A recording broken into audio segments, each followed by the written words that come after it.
Alright, I'm back with a fully clean carburetor. This is all ready to go back together. Soaked it in carb cleaning solution overnight, and then I used my air compressor to blow out all the little orifices. So it should be good. It looks better than new almost. It looks like a brand new carburetor. Yeah, no more grease, no more dirt. Nice and shiny. Shined up the top cap. Alright. So I think the first thing I'm going to put in is the needle, or the seat for the needle. Right at the bottom here.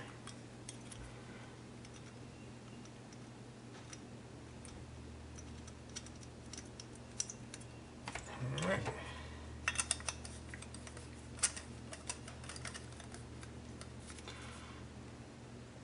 Snug that up.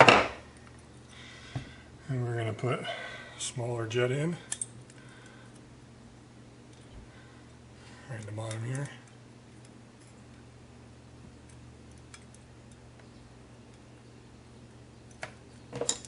Started.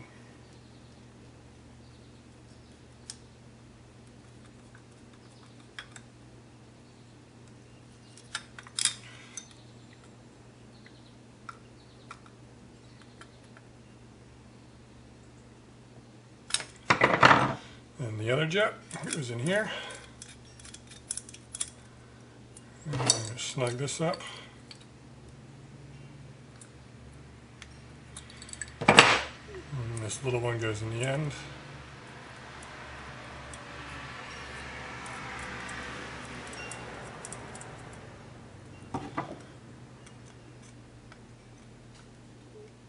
You're right. Now,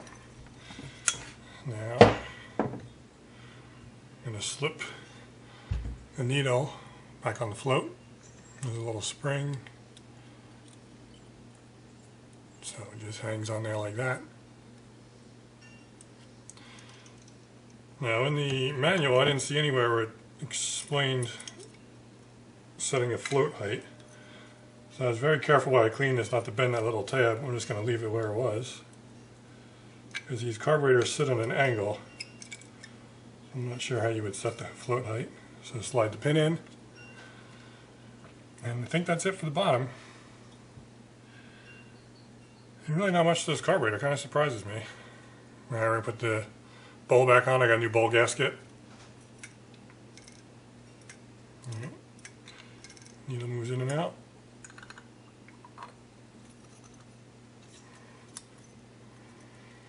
Bowl goes on. 4 screws.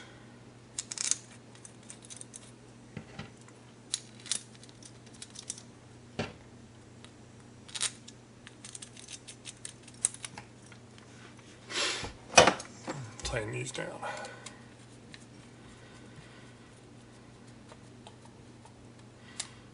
I'm just going to snug them. You don't need to really torque them down. A little bit of pressure just for the O-ring to seal.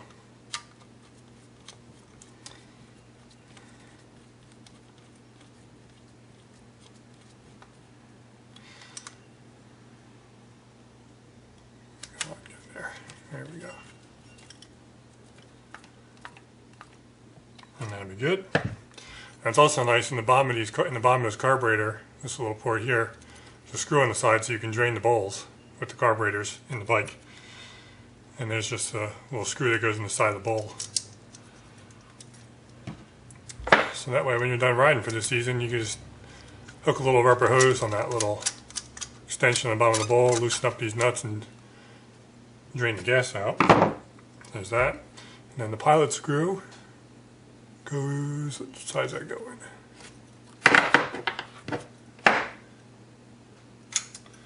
Alright, that's going to go in this side here. Brand new O-ring on the end of that.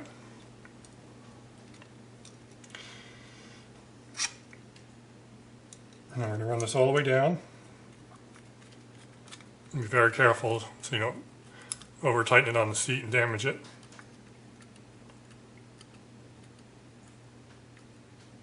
There we go, that feels like it bottomed out. Now I'm going to go out 2.5 turns like the book says. There's a half, 1, half, 2, half.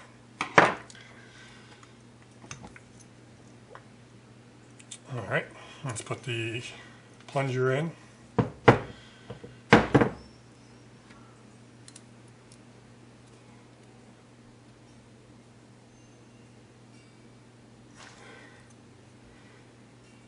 Sits right in here.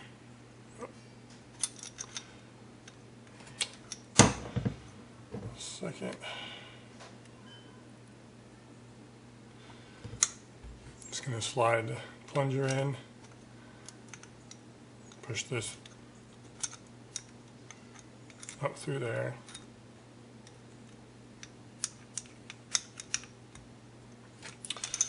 Alright. This is a pain to put in. You gotta hold the spring on. Push it up through there.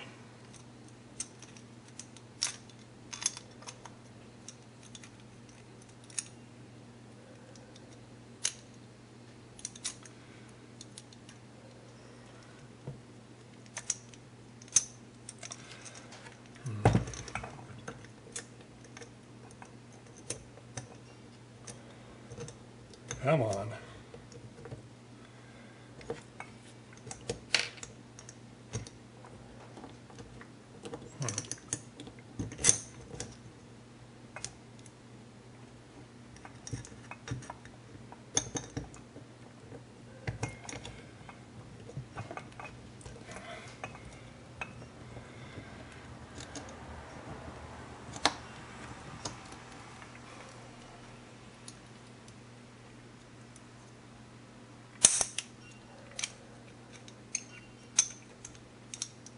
Shoot, come on.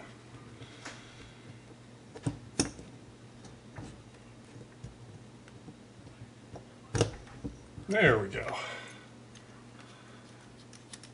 I don't know how well I picked up on camera, but that's a pain in the butt put on. Because you got this little gap that the rod slides out of. It's solid up here, rod slides out here, and the plunger comes out of here. Oh, whatever. So that's in. And this gets slid down. Alright, the black piece gets slid on there. Tighten up that plunger nut.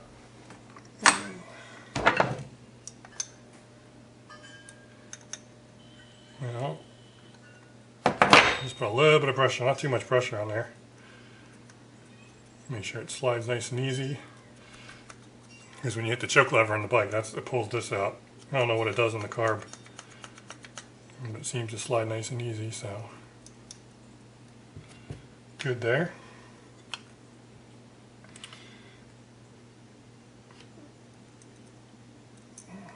Pull nut back on top. And the last part is the needle. Slide right in the top. Pin lines up. There we go.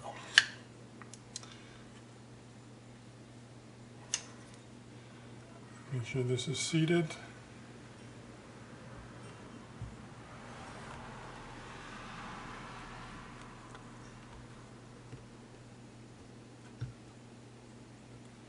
It's like a little loop on it that goes around this little brass hole. Make sure that lines up. And then put the spring back in it. And then the cap too has this little out dent that's going to line up with that hole. So put that back on.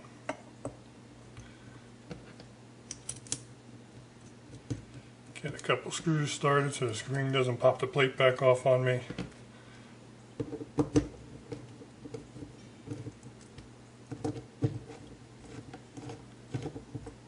And that is it. 2 more screws. And we have a complete carburetor. There's a few more O-rings that need to go in it, but that's not until we assemble the 4 carburetors back together.